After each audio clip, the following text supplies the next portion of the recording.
네, SML 오늘도 한번 재밌게 가보도록 하겠습니다. 우리 김장률 본부장님 어서 오시고요. 네, 안녕하세요. 네, 그리고 오늘은 지난번에 한번 그 리딩방의 실체에 대해서 그러게요. 그런 말씀하셨다고. 저희한테 고발을 해주신 코드 님이라는 전업 투자자시죠? 네, 맞습니다. 네, 어서 오십시오. 반갑습니다. 네, 안녕하십니까.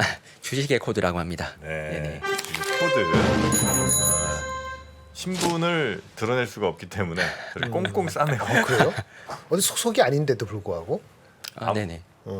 아무도 사실 못 알아보는데도 그냥 저렇게 꽁꽁 싸매고 올렸습니다. 네, 반갑습니다. 네, 어쨌든. 반갑습니다. 네, 반갑습니다.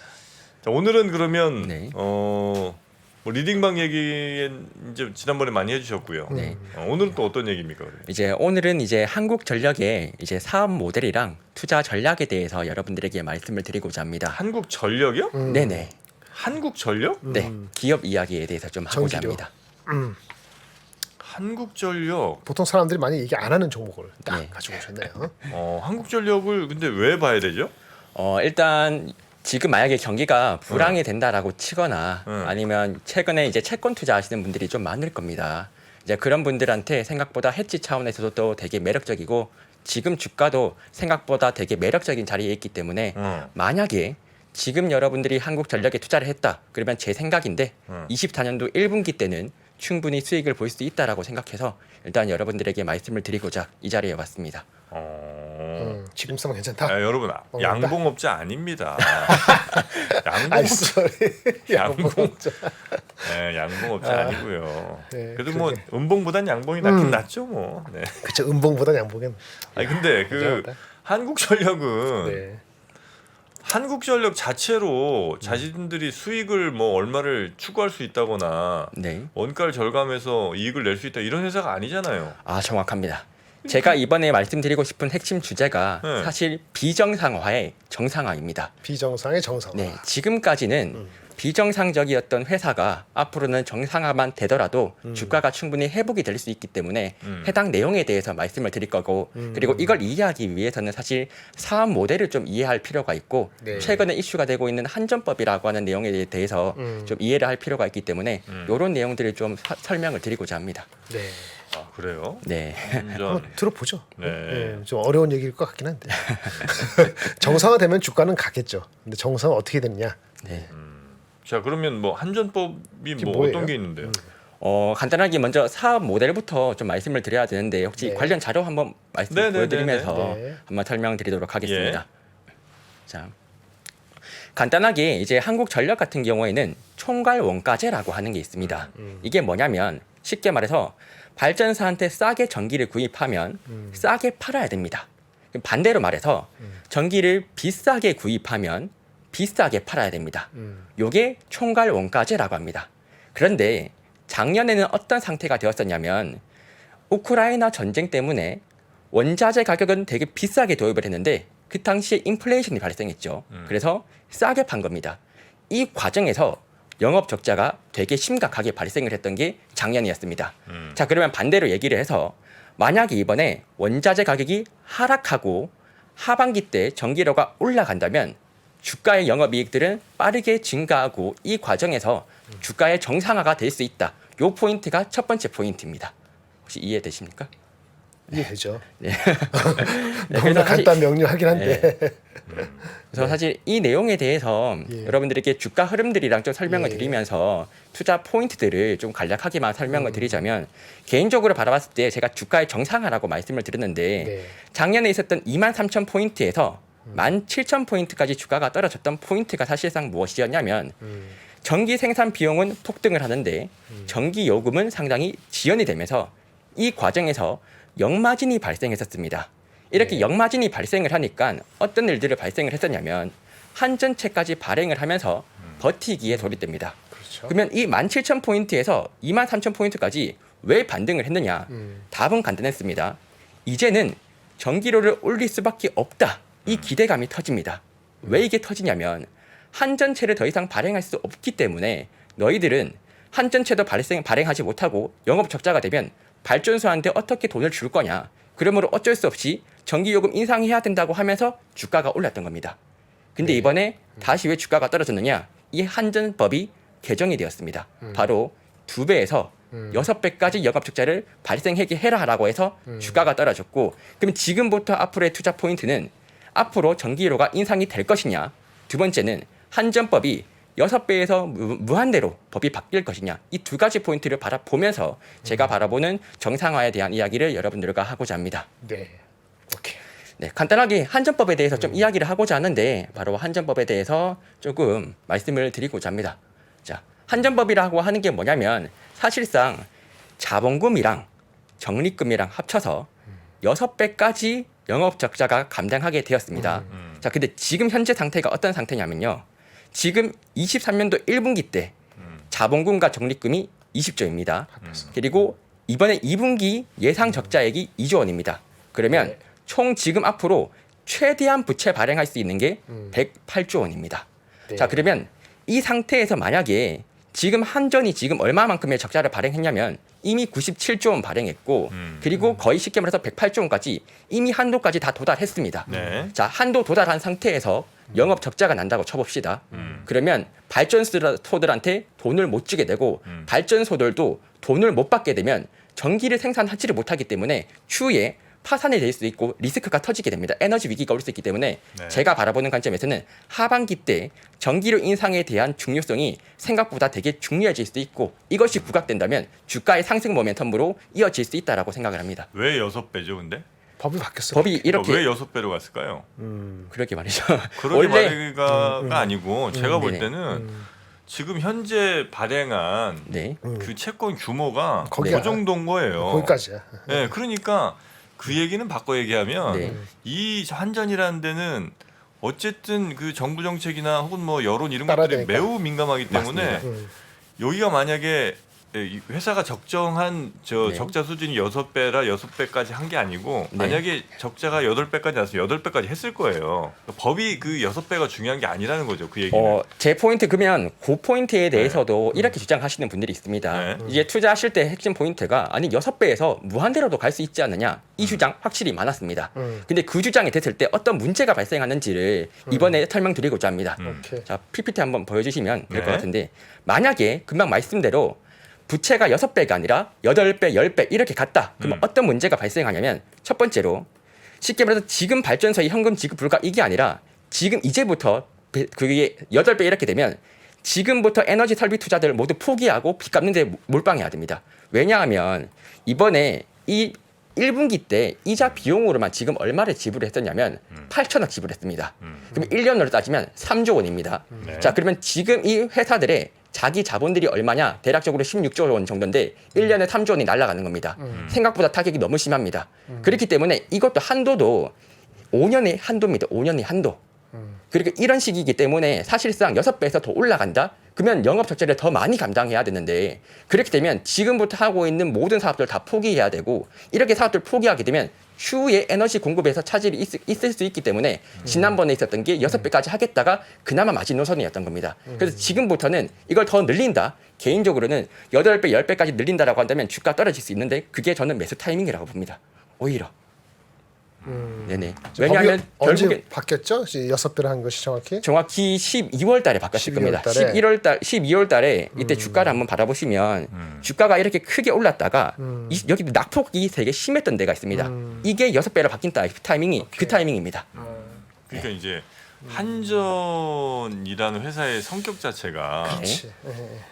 그러면 이 회사는 돈을 남겨서 이익을 공유할 수 있는 회사이냐? 일단 네네. 그 기본적인 접근을 해보면 네.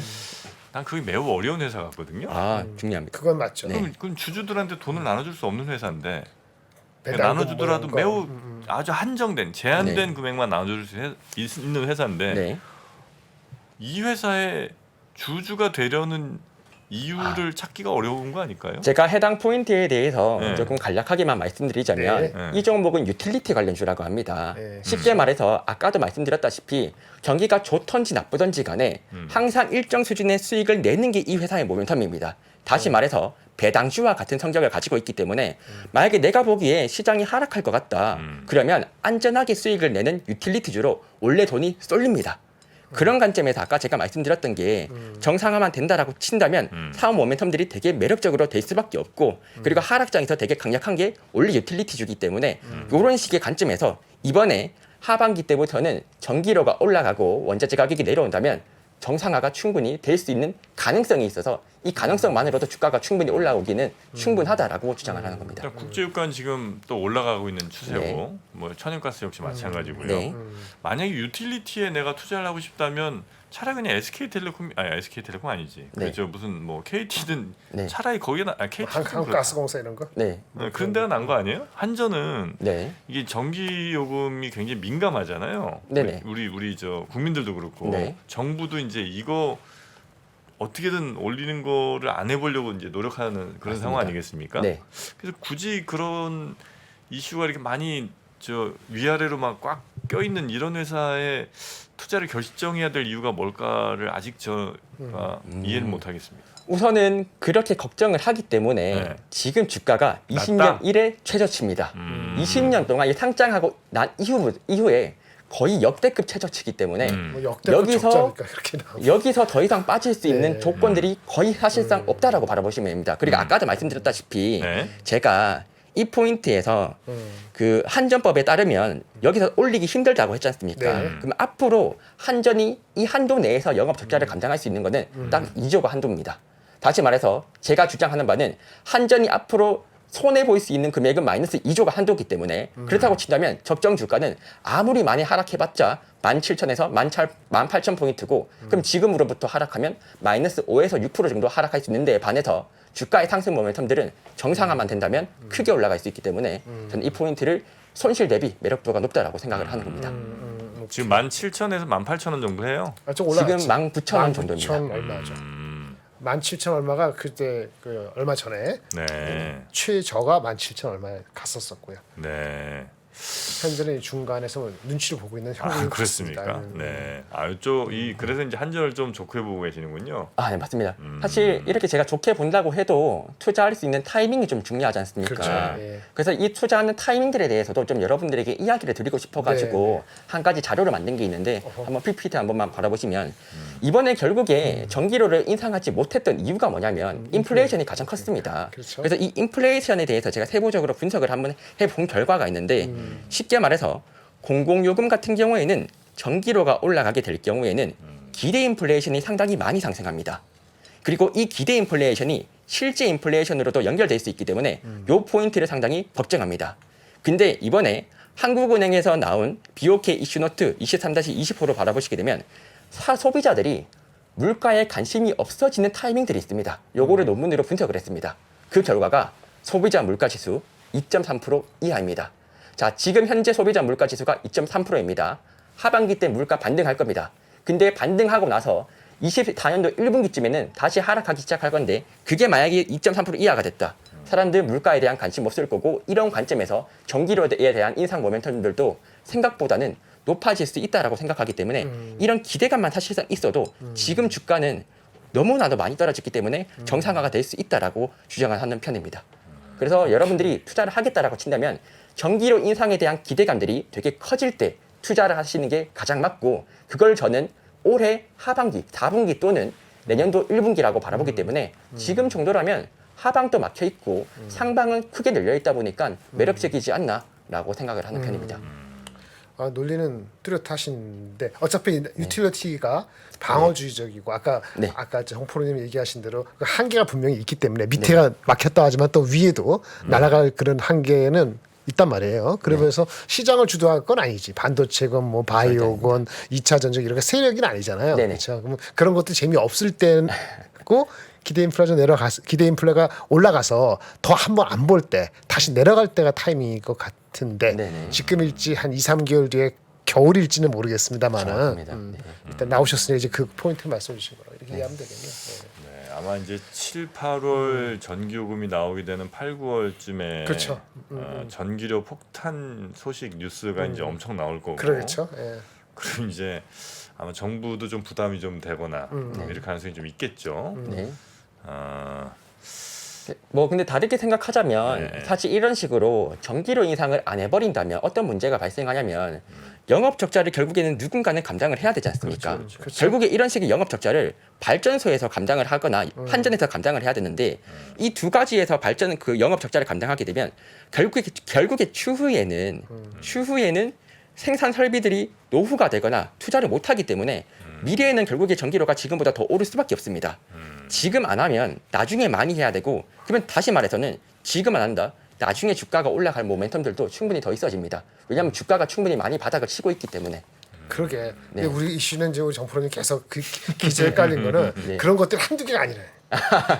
그렇게 이제 미뤄진 것이 국민연금 이건 뭐고, 그렇죠? 당장 그런 게 당장에 먹고 사는 거니까. 그리고 이제 당장 어쨌든 정치권에서는 네, 총선도 내년 앞서 있고, 총선, 그렇지. 뭐 내후년 뭐 또 뭐 있고. 몇 년 뒤에 네. 있다 또 네, 있으면 참고로 말하자면 금방 말씀 주신 이런 우려들도 반영이 되었기 때문에 저는 이까지 내려왔다고 바라봅니다. 그 면도 분명히 있죠. 예, 예.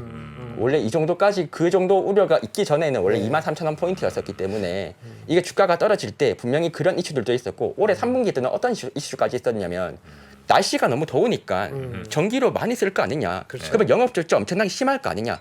그 우려까지 반영하면서 떨어졌던 게 19,000포인트였습니다. 그래서 개인적으로는 여기서 악재가 더 나타나려면 원자재 가격들이 폭등하는 방법들이 그렇지. 있는데 그것도 나타난다면 오히려 주워 담는 게 저는 개인적으로 더 낫다라고 좋다라고 생각하기 때문에 지금 논리가 많이 왔으니까 제 생각에는 원자료가가 내려가는지 그래서 기대 인플레 값이 내려가서 그런 여건이 진짜 빨리 올지 아니면 원자재 값이 그 빠지지 않고 올라서 네. 좀 시간을 두고 더 기다려야 될지. 네. 그러면 다른 거 뭐 바이오도 사고 2차전 사고 정확합니다. 뭐 하고 할 거 많으면 이게 눈에 보이겠어요? 맞습니다. 믿어놨다가 갈 데 없네. 근데 인플레 내려갔다 그러면 그때 살 것 같아. 그게 19,000원일 수도 있고 네. 2만 원일 수도 있고 18,000원일 수도 있고 맞습니다. 타이밍이 지금인지는 잘 모르겠지만 제 입장에서는 논리는 뭐 확실한 것 같습니다. 제 입장에서는 그래도 하방은 막혀 있고 네. 나머지 반도체나 2차 전지 이런 친구들도 제 입장에서는 꽤 많이 상승했다라고 생각하기 때문에 네. 저도 지금 이렇게 들어온 거지. 그렇지. 만약에 반도체가 올라갈 것 같다. 그러면 저도 당연히 반도체 삽니다.